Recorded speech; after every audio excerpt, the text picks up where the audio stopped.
From ancient times to the present, treasure legends have always been the most attractive topic. Especially in the age of discovery, shipwreck treasures are even more attractive stories. For example, the wrecked ship, San Jose, sank in the Caribbean Sea for more than 300 years. It is believed that at that time there is a large amount of treasure on the ship, including 200 tons of silver, emeralds and 11 million gold coins. It is estimated to be worth $4 billion to $20 billion US, so it is called the Holy Grail of Shipwrecks by the international salvage community. However, in addition to a US salvage company, Search Armada, claiming that they had shared the information with the Colombian government after discovering the coordinates of the treasure in 1981, the two parties also reached an agreement that year, agreeing that each would own 50% of the treasure. However, after the Colombian government announced the discovery of the San Jose in 2015, it did not credit the maritime search fleet. Then Vice President Marta Lucía Ramírez stated that the maritime search fleet has no ownership rights in the San Jose or its contents, because the coordinates pointed out by the maritime search fleet did not match the actual location of the sunken ship. But think about it, with so many treasures, everyone wants to take them for themselves. Today I'm going to talk about this shipwreck story. Before the show starts, please don't forget to subscribe, share and leave a message. Please also turn on the little bell. In the annals of maritime history, there exists a tale that intertwines the opulence of a Spanish galleon with the murky depths of the Caribbean Sea, the enigma of the San Jose Shipwreck. This saga transports us to the early 18th century, a time when the Spanish Empire's treasure fleets sailed the perilous waters of the New World, laden with riches destined for the coffers of the crown. Our story commences in 1708, during the War of Spanish Succession, a conflict that embroiled Europe and its colonial extensions. The San Jose, a Spanish galleon, was commissioned to transport a cargo of immense value from the viceregal port of Cartagena to the Iberian Peninsula. This treasure-laden vessel became a floating repository of wealth, a floating fortress safeguarding gold, silver, and precious gemstones procured from the mines of Peru and the riches of Spanish colonies. As the San Jose embarked on its fateful journey, it became a prize coveted by rival naval powers. In the waters off the coast of Cartagena, a decisive naval engagement unfolded, a clash between Spanish, British, and French fleets seeking dominance in the Caribbean. The Battle of Baru, as it came to be known, sealed the fate of the San Jose. In the crucible of naval warfare, the San Jose met its tragic demise.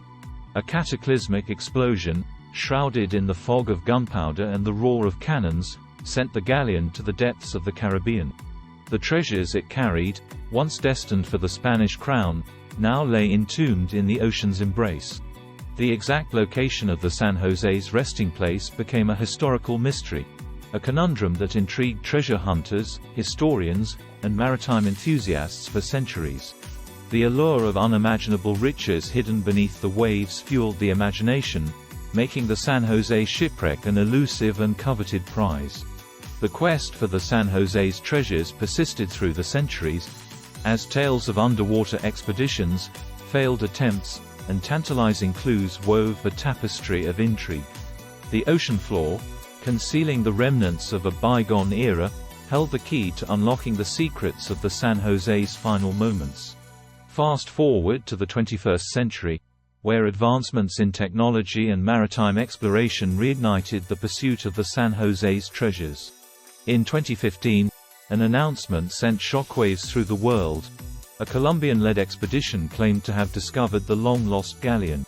The wreck, identified by distinctive features and confirmed by archaeological experts, marked the culmination of a quest spanning centuries. The San Jose shipwreck, once consigned to the realms of legend, now lay exposed beneath the Caribbean waters. Its hull, adorned with cannons and encrusted with marine life, became a time capsule transporting us to an era of imperial rivalry, naval warfare, and the allure of untold riches. In the 3 centuries since, the San Jose has become a myth. Its legend is built upon gold, which does not oxidize. A gold coin will shine as brightly after 500 years on the ocean floor as the day it was minted. So too in the imagination.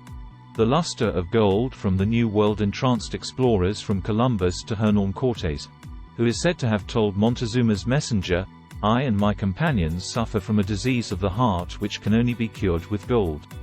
That craving didn't abate with time.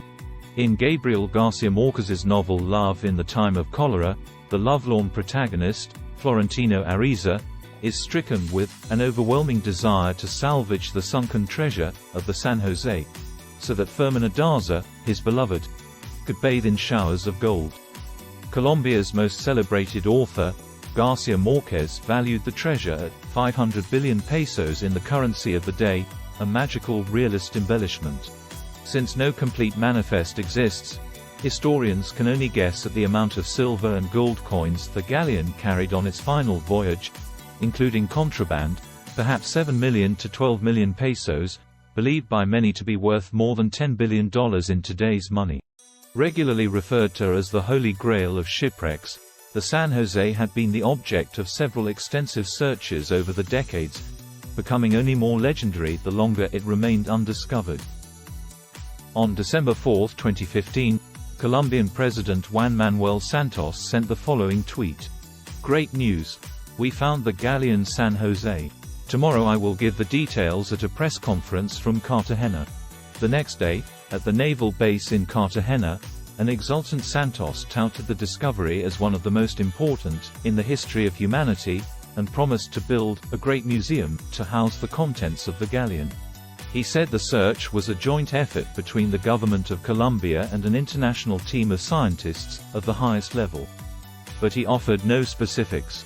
Everything having to do with the San Jose, he said, was classified, including the coordinates of the wreck. Elected in 2010, Santos had two grand objectives as president, say people familiar with his thinking.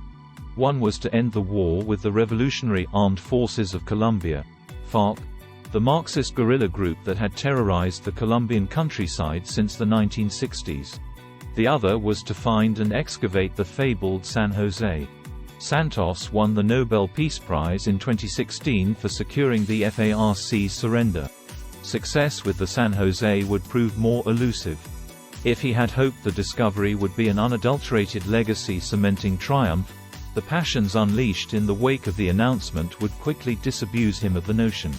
The global race for a centuries-old shipwreck and its billion-dollar treasures. In a radio interview shortly after his announcement, Santos offered tantalizing clues about the person behind the discovery of the San Jose. "I will tell you the tale," he teased. During a consular event outside the country, he recalled, Santos had been accosted by a man who looked like Hemingway, with white hair and a white beard. The man had asked the president for 2 minutes of his time and offered him a framed copy of a large antique map. "He told me, 'This map is not known to anyone,'" said Santos. "This site," he showed me the site, "does not appear on any other map, and that site almost guarantees that I know where the galleon is." Since the wreck had reportedly been found west of Cartagena in Colombian waters, Santos believed his government had the strongest claim to the galleon and its contents. Within days of Santos's announcement, Spain's Minister of Culture offered his country's cooperation in salvaging the wreck while also invoking the principle of sovereign immunity, according to which a warship sailing under a nation's flag remains that nation's property even after it has sunk, regardless of how much time has passed.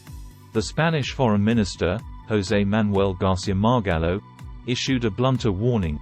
If this cannot be resolved on friendly terms, he told the press, Colombia must understand that we will claim it and defend our rights.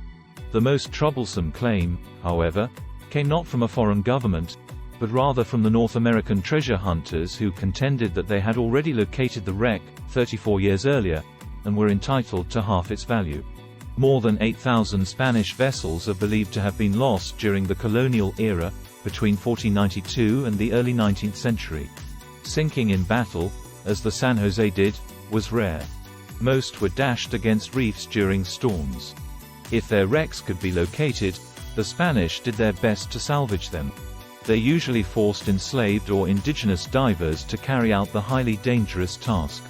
The wrecks they couldn't get to, too deep or too dispersed, remained inaccessible until the second half of the 20th century. In 1979, a pair of New York area stockbrokers named Jim Bannigan and Jim Maloney founded a company called Glocker Mora to search for the San Jose.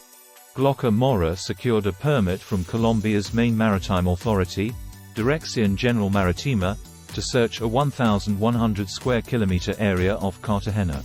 The first two phases of the search were conducted from a surface vessel equipped with side-scan sonar and a remotely operated vehicle, ROV, to identify any man-made objects on the seafloor.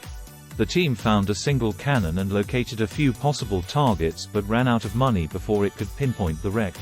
A civilian submarine called the Auguste Piccard, built for the 1964 Swiss Expo to take tourists to the bottom of Lake Geneva.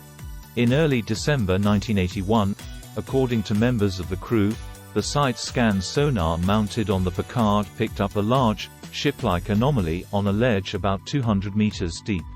The vessel returned to the site several times over the next few weeks, often resting on the seabed so the team could shoot video of the target or hide from nosy Colombian Navy submarines.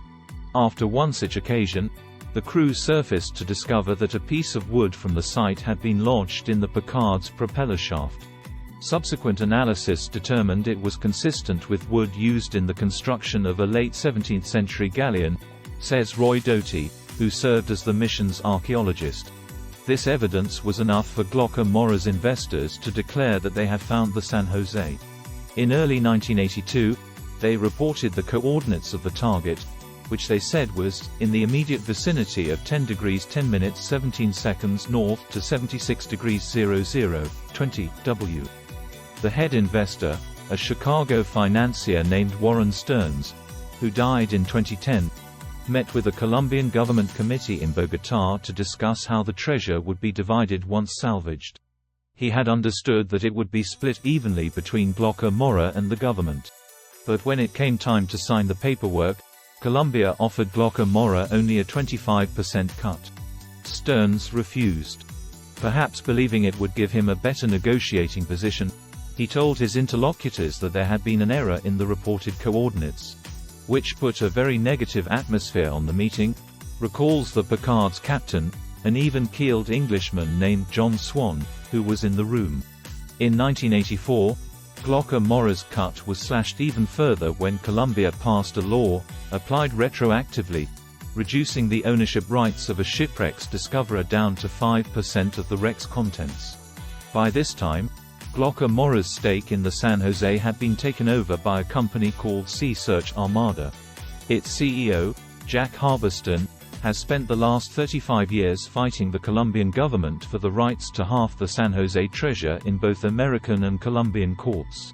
In 2007, Colombia's Supreme Court ruled in his favor, declaring that the treasure didn't qualify as cultural patrimony and that Search Armada was entitled to 50% of whatever was found at or around the reported coordinates. But the government has refused to allow Search Armada to return to the area to verify the coordinates, threatening to use force. Treasure hunters used to be seen as roguish heroes, dreamers, risk-takers, literal venture capitalists who spent decades in pursuit of unimaginable riches. But as maritime archaeology developed into a serious academic discipline, the glamour of treasure hunting waned. To call someone a treasure hunter today is essentially to call them a grave robber. One major turning point was UNESCO's 2001 Convention on the Protection of the Underwater Cultural Heritage. The agreement aimed to prevent the plundering of shipwrecks and other archaeological sites that have been underwater for more than 100 years and prohibits the selling of salvaged artifacts. The Santos government further defied the spirit of UNESCO's convention in 2013 by passing a law that allows private contractors to salvage wrecks and then keep up to 50% of the value of those objects that do not constitute the cultural patrimony of the nation. According to the law, artifacts of which there are multiple interchangeable examples, such as uncut gemstones or coins of the same denomination from the same year, don't count as patrimony beyond the first few specimens. The rest would qualify as treasure, and the contractor could keep up to half of it. The law sparked outrage among a number of observers who saw it as sanctioned looting. The robbers are going to flee the bank, escorted by police, said Francisco Muñoz, a Cartagena historian and self-appointed San Jose watchdog, in a recent interview. A former state's attorney named Leandro Ramos has referred to the law as a criminal plot.